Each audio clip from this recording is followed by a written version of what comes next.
Hey everyone, this is going to be my review for Venom. Just quick summary, it is PG-13, which actually shocked me because it seemed like one of those movies that they would try to push it like Deadpool and make it, because it's kind of a dark anti-hero type story, and I was surprised that they made a PG-13. But yeah, so it's PG-13. Simple summary, so it's another Marvel storyline. So based off of Marvel characters. I remember Venom being associated always with Spider-Man, part of the Spider-Man plot. The last time we saw Venom on screen would be in Spider-Man 3, which is actually one of the worst movies I've ever seen. So bad.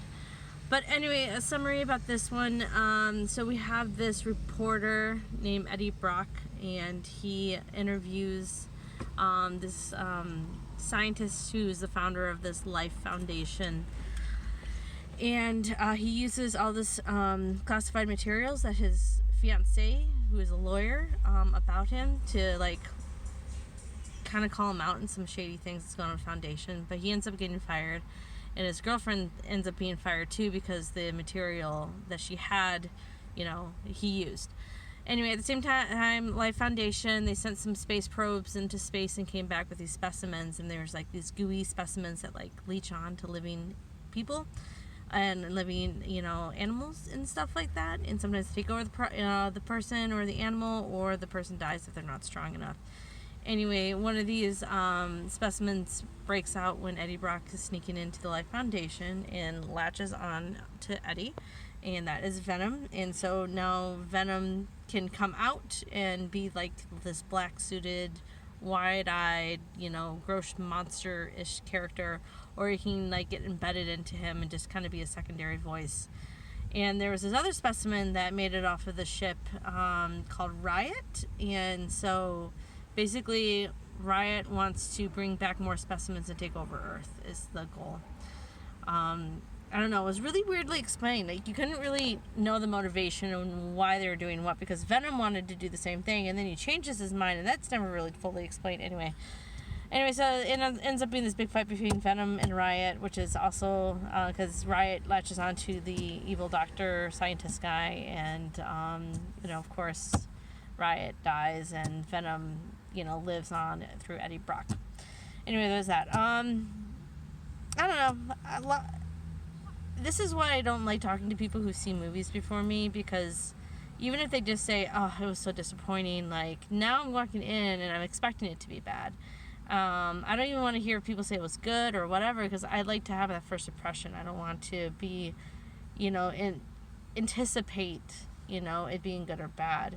So a lot of my friends who've seen it said it was kind of horrible. So that's what I was expecting. But truly, I have to say I kind of liked it. It was kind of fun. I wasn't expecting greatness from here.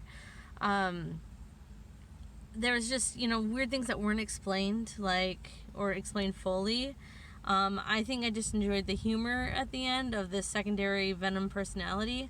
But my thing is, I always thought Venom was a bad guy. Even the trailers were let us believe that Venom was a bad guy. And Venom really is, because in the Spider-Man storyline, he takes over Spider-Man, and he's like this really bad guy. So I was kind of shocked that he ended up being like this good guy.